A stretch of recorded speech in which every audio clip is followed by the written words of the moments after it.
The hour has come in America when all of us in this room can no longer be the passive recipients of whatever the politics of a nation may decree for us as citizens within this realm. But if we have the courage of our convictions, if we desire to make a contribution, to make this nation bring about the fulfillment of the American dream so that it is meaningful to every segment in America, we will forget what the world will say, whether we are in our place or out of our place. And if nothing else, I'm finding all over America that people are sick and tired of the tweedledee-dees and the tweedledee-dums who constantly flip-flap from one side to another. People are interested in having candidates that are truthful, candidates that have, if you will, just a tiny bit of morality and a tiny bit of integrity, and people that they believe they can go to sleep at night and know that they're not selling them out or selling out the communities in which they live. How do you feel this morning? Oh, I feel wonderful. It's one of the most marvelous things that can happen in our country at this moment. Then for the first time in the history of this nation, a person of color, and a woman at that, is running for the highest office of this land. And it's a wonderful thing to know that in spite of the many obstacles in my path, that there's such a large cross-section of America who is behind me and saying, why not? Why not dare to dream like so many others have dreamt before me? So I'm very excited, and I feel fine. For the first 2 to 3 months, I was miserable. The gentleman did not pay me any mind at all. When I would go to the lunchroom to eat, they would not sit at the same table as I did because I was a black woman. It was horrible. And I'll give you 2 little incidents that perhaps it shows you that I had a sense of humor about a lot of things.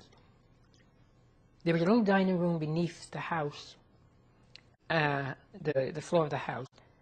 And that was the place where we could go to get a bite if we were going to have a long day. And I did not know that in that dining room, the tables were designated to the different delegations. There was a table for New York, a table for Alabama, a table for... And I went one day to go down and sit at the table. Well, I sat at a table because nobody was sitting there. 10 chairs to the table. And I ordered my lunch. I was very hungry that day. And I got dessert and salads and a little bit of everything put on the table. And I always took the New York Times and read it while I was eating because nobody would sit by me. So this day, I felt something hovering around me. I looked up, and if looks could kill, I would have been dead. Because I was seated at the Georgian delegation table and didn't know it. Oh my goodness, all tables. I was at the Georgian delegation table and didn't know it. And this man stood up and looked at me and said, "You sit at the wrong table." I said, "What did you say?" He said, "I say, you sit at the wrong table." I said, "What table is this?" "Yeah, your delegation." "Oh," I said, "but you see, the tables do not have any labels." I didn't know, but tomorrow I will find out where New York sits here, and then I will go to New York. So I continued to eat. And he continued, "I say, you sit at the Georgian delegation table." And I said, "I say, if you don't move from here, I will so and so and so."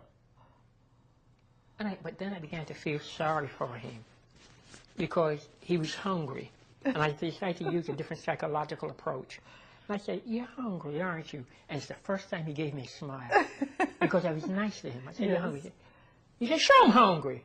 I said, "I know what your problem is. Your problem is you cannot sit at this table because a black person is seated at the table. Isn't that right?" He said, "Yeah."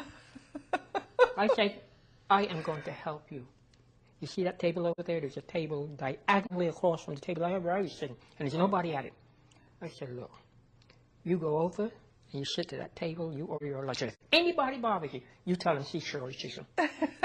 I thought this would embarrass him, but it did not. This is the funniest thing to me. It did not embarrass him. He went right over to the table, and he sat, and he sat down.